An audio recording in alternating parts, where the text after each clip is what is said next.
Hey everybody, this is Grace. In this video I'm going to talk about the sense of entitlement. That is a narcissistic behavior. Okay, and remember, not everybody who has the behavior has a personality disorder, and vice versa. If they have the personality disorder, they might not have that high sense of entitlement. So, yeah, this is something, at first it really confused me about why people, what kind of sense of entitlement, what exactly does that mean? But hey, where I live, I see it quite often. So I actually call it Narcissismville. And it's not the whole suburb. It's a suburb of Dallas. It's actually a very large city all to itself. But it's just kind of between, people joke about it, between two different roads that run parallel each, north, south, east, west kind of thing. Two on each way. But, yeah, of course. But anyway, get past that.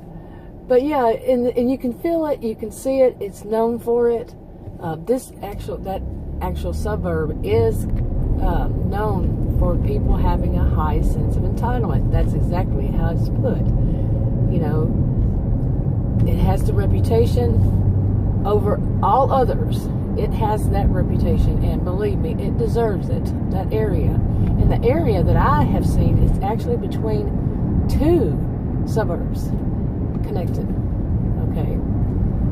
Yeah, and what it is a lot of it you can see on just driving. And I know a lot of people are going to say, we have that here too, and I'm well aware of that. I'm well aware of it all around. I did a lot of traveling in my lifetime, but here it sticks out. That's what I'm trying to say. It's here. Like, you see these three lanes I'm in right now? Imagine somebody pulling out from one of those businesses and would run all the way, to my right, and run all the way in front of me. This kind of thing happens quite often because they believe you're supposed to stop for them no matter what. They say they're in a car. I'm not talking about walking, but they're in a car or whatever. But I've had videos that I had actually made, and I'm driving down the road and something like that happens, and I was videoing at the time. But that can be seen, but it can also be seen in just anything. Going to a store, any store, not going to pick on any of them, and the cashier has a sense of entitlement that really that she or he is, I'd say it's along the line of to wait on you, to take your money, or to whatever, whenever they feel like it. They're entitled to take their time. They're entitled to burn your time, but they take their time at it, and when they get around to it, they're entitled to take it easy while they're on the job, being paid for it. Okay, and there's also that sense of entitlement in that some people believe that their voices on a topic should be heard above everybody else's when they should not. They're not voices of authority, but they pretend that they are, or they think that they are, possibly. And I totally agree with everybody should be able to have their opinion as long as it's not abusive. Now, I have that, as long as it's not abusive. And I know some people say they can still do it. That's my opinion. No. If it's abusive, if it's harming somebody, no. But anyway, some people believe that they are entitled to say anything that they want, and people should admire them for it.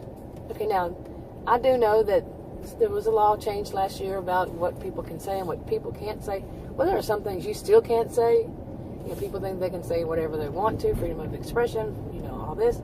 No, there's still things you can't do, like slander. Slander would be the main one that I remember.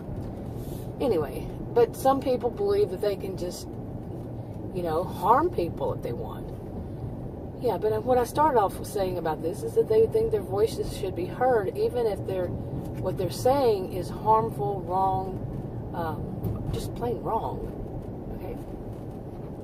Okay, and a sense of entitlement also, imagine that you're having a dinner, at your home, and you invited a few people, and one person that came along with them sits down, here you are, you get ready to go eat, and you have a big table set up, and that person sits at the head of the head of the table, okay, which is not where, usually a guest like that, just somebody you don't even know, doesn't usually do, and then they expect, they get an attitude that they expect to have the best of whatever's been cooked. Some people know that there's, like, some foods people want to fight for one thing, or they actually, I've seen this, I think I mentioned it before, someone who doesn't wait for everybody to sit down, and instead, sit down at the table, they're not even there yet, and that person grabs their sits at the beginning, the head of the table, grabs their plate or bowl or whatever, and gets whatever they want and puts it on there and starts eating before others have actually sat down, okay? Because they do feel they're entitled to have the best, and they chose what they thought was the best and got as much as they wanted before others. That one, I wasn't there. I wasn't there at the table when it happened, but the person who saw it, it was just Adam told me, and I'm like, wow, seriously, wow. But a sense of entitlement can be in anything, like a job. The person expects for them to be promoted above all else, or treated better than everybody else. They didn't have to do as much as everybody else because they're so this or that. And that kind of ties into other ones. A sense of uniqueness. That was another one I just did. I hope I put them in order. But sense of entitlement. They deserve everything.